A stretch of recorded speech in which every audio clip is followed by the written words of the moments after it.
Okay, so we will be discussing question number 3. Question number 3 में हमसे क्या कहा जा रहा है, अगर हमारे पास एक पैराबोला है x square is equals to 4by और y square is equals to 4ax। अच्छा, कुछ किताबों में यहाँ पर b के बजाय a ही लिखा हुआ है, तो वो करेक्शन कर लीजिए, वहाँ पर a आएगा। अब देखें, क्योंकि यहाँ पर x स्क्वायर है तो ये पैराबोला का सेकंड केस है, और क्योंकि यहाँ पर y स्क्वायर है तो ये पैराबोला का फर्स्ट केस है।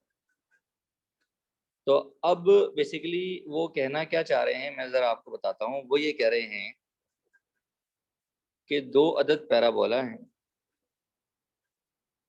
तो ऑब्वियसली ये कहीं ना कहीं इंटरसेक्ट कर रहे हैं।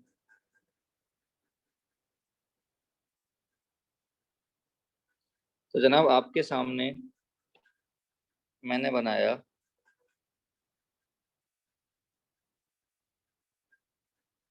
एक अदद पैराबोला,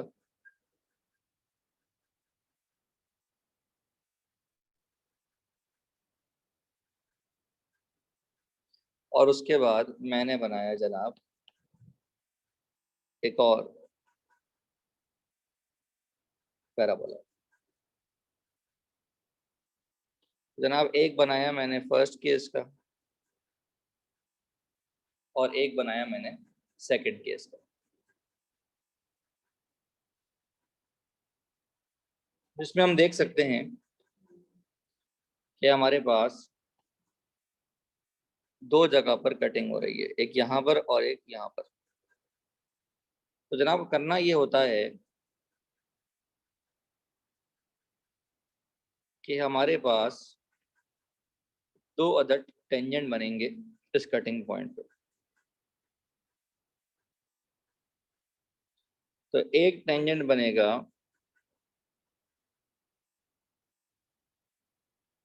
कर्व 1 के ऊपर,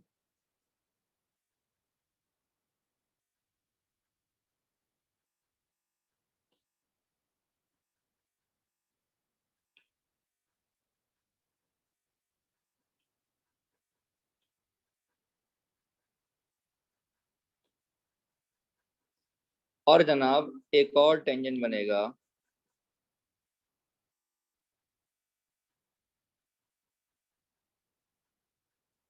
कर्व 2 के ऊपर।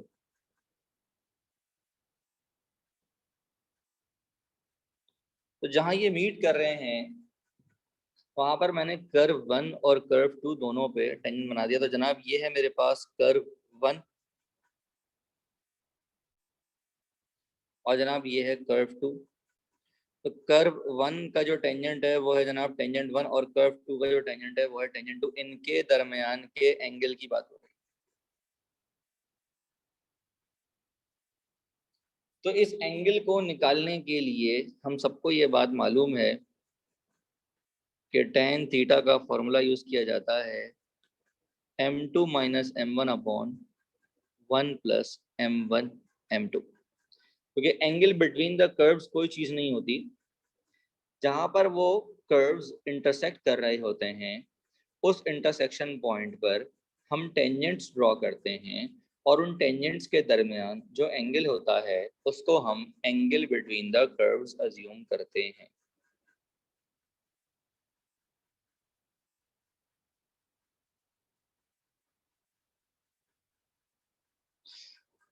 तो जनाब इसका मतलब अगर मुझे एंगल निकालने हैं तो मुझे इनके स्लोप्स या ग्रेडियंट्स निकालने पड़ेंगे। तो याद कीजिए, मैंने आपको पहले बताया था कि जब हमें स्लोप ऑफ टेंजेंट निकालना हो तो हम डिफरेंशिएट करते हैं, और डिफरेंशिएट करने के बाद उसमें पॉइंट पुट करते हैं। तो इसका मतलब डिफरेंशिएट तो करना है, लेकिन डिफरेंशिएट करने के बाद उसके अंदर मुझे पॉइंट पुट करना है। तो बात यहाँ पर आके अटके कि पहले मुझे पॉइंट पता होना चाहिए। तो जनाब सबसे पहले मैंने लिखना शुरू किया कि फॉर पॉइंट ऑफ इंटरसेक्शन। तो पॉइंट ऑफ इंटरसेक्शन तो आपको पता है कि हम दोनों कर्व्स की इक्वेशन को साइमल्टेनियसली सॉल्व करेंगे तो हमें पॉइंट मिल जाएगा। तो जनाब सबसे पहले मैंने यहाँ से निकाली y की वैल्यू जो कि आई एक्स स्क्वायर अपॉन 4b, और वो यहाँ मैंने पुट कर दी, तो ये हो जाएगा वाई स्क्वायर के बजाय अब ये हो जाएगा एक्स स्क्वायर अपॉन 4b का whole square is equals to 4ax। ये हो जाएगा x4 upon 16b square is equals to 4ax, और ये हो जाएगा x4 is equals to 64ab square x। तो अगर मैं उसको इधर ले आऊं तो ये हो जाएगा इज इक्वल टू 0। यहाँ से जनाब अब x कॉमन है तो बचेगा x cube minus 64 ab square है ये,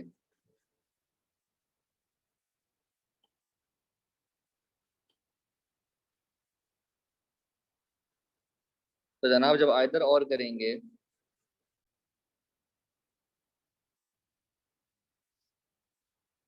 तो जनाब एक आएगी वैल्यू x इक्वल्स टू 0 जो कि हमारे काम की नहीं है, क्योंकि हमें जो आंसर सवाल में दिया गया है वो प्रूफ करना है और उसमें कहीं भी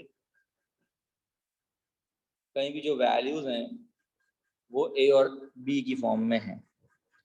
तो इसका मतलब हमें x इक्वल्स टू 0 पे वर्किंग नहीं करनी।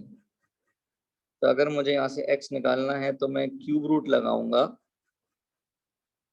और जब मैं क्यूब रूट लगाऊंगा तो ये हो जाएगा 4a की पावर 1/3 b की पावर 2/3। तो जनाब ये तो आ गई x की वैल्यू। ये जो भी x की वैल्यू आई है तो मुझे ये बात पता है कि y बराबर था एक्स स्क्वायर अपॉन 4b। तो y बराबर है एक्स स्क्वायर अपॉन 4b, तो हो जाएगा 16 a की पावर 2/3, तो हो जाएगा b की पावर 4/3 अपॉन 4b की पावर कुछ भी नहीं, तो 16 और 4 कैंसिल हो जाएंगे, a की पावर 2/3 रहेगी, b की पावर 4/3 है और नीचे मौजूद है b की पावर 1, तो ऊपर आकर जब माइनस होगी तो ये बचेगा b की पावर 1/3।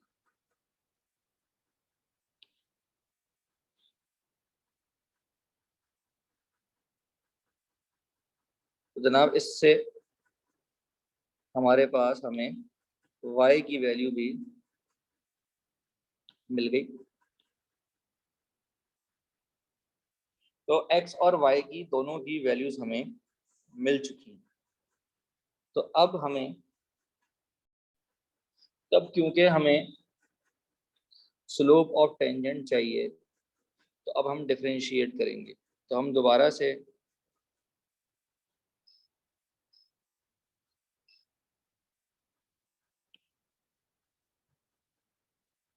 इनको पकड़ेंगे।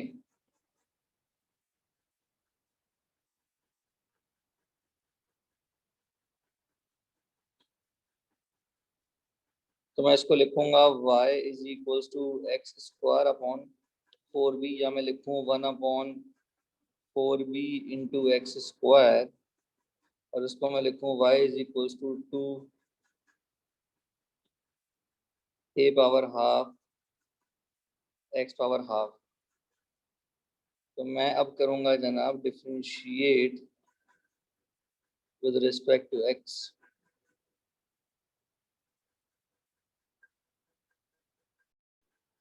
जनाब अब हमें इनको डिफरेंशिएट करना है।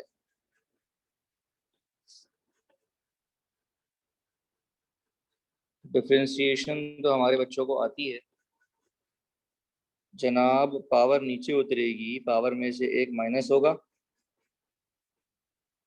तो ये हो जाएगा 2x, पावर नीचे उतरेगी, पावर में से एक माइनस होगा,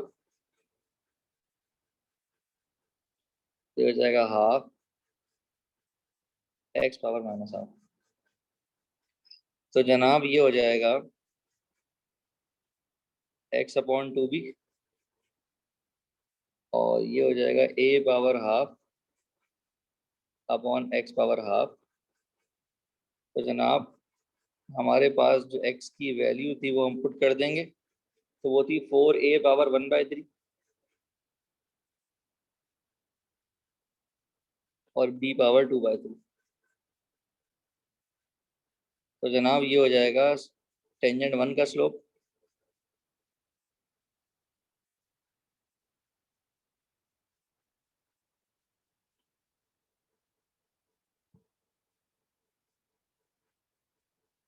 और जनाब यहाँ बन जाएगा टेंजेंट 2 का स्लोप।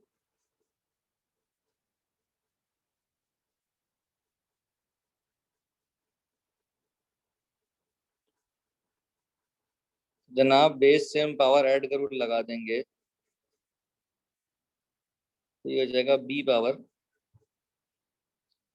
-1/।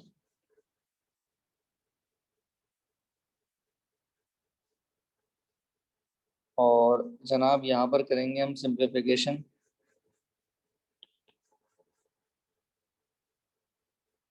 ये हो जाएगा 2a की पावर 1/6 और ये हो जाएगा b की पावर 1/3। तो ये हो जाएगा 1/2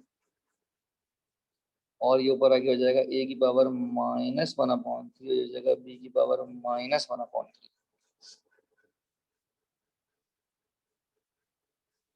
उसके बाद जनाब हमें लगाना पड़ेगा एंगल का formula.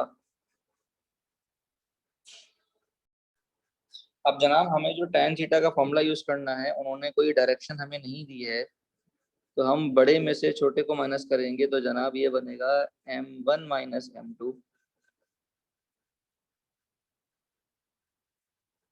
Upon 1 plus m1 m2। तो जनाब इसमें m1 की वैल्यू डाली हमने 2a पावर 1/3,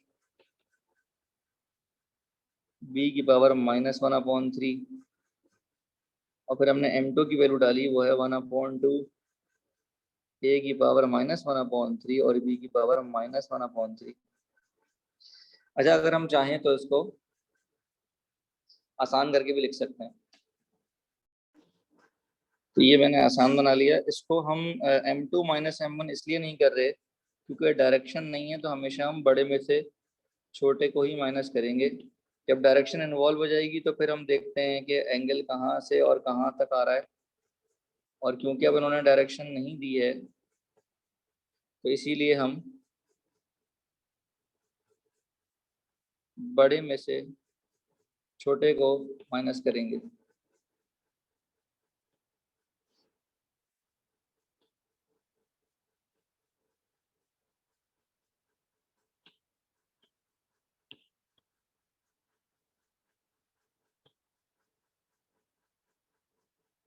जनाब ऊपर लिया जाएगा एलसीएम, जब ऊपर एलसीएम लिया जाएगा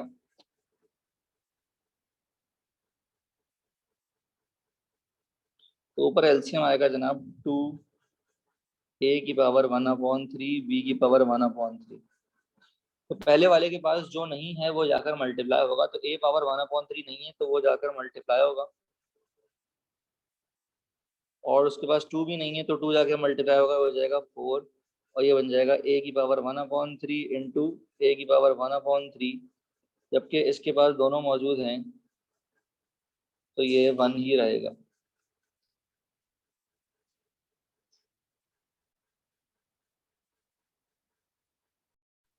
एक छोटी सी मिस्टेक हुई है, करेक्शन कर लेता हूँ। ये आएगा जनाब a पावर 1/3 ऊपर, और ये हो जाएगा 2 इंटू बी की पावर 1/3।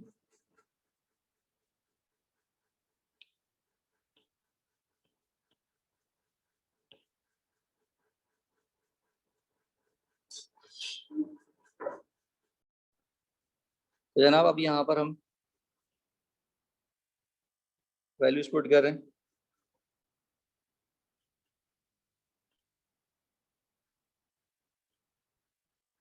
मिस्टेक हो गई थी मुझसे, मिस्टेक करेक्ट कर ली मैंने। जनाब अब हम एलसीएम लेंगे। तो जब हम एलसीएम लेंगे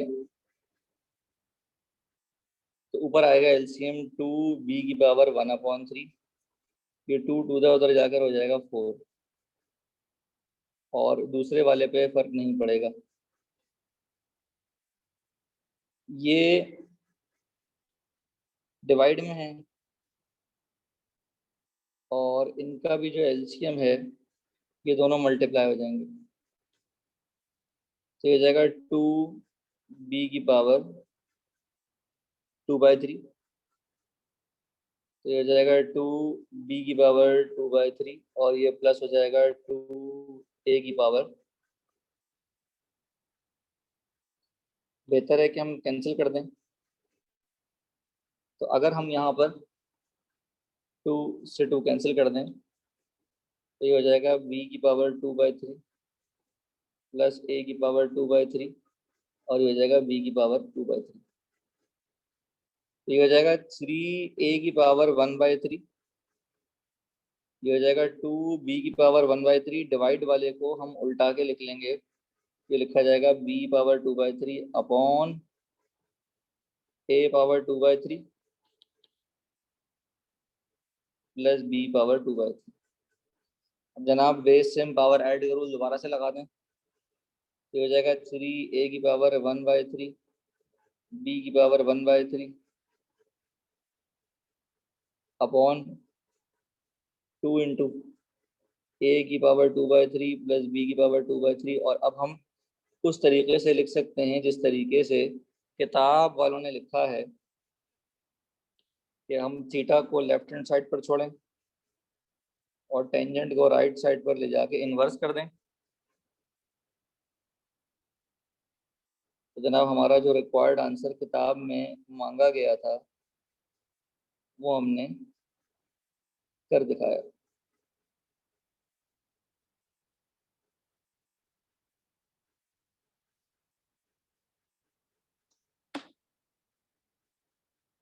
नोट कर लीजिए जनाब इसको।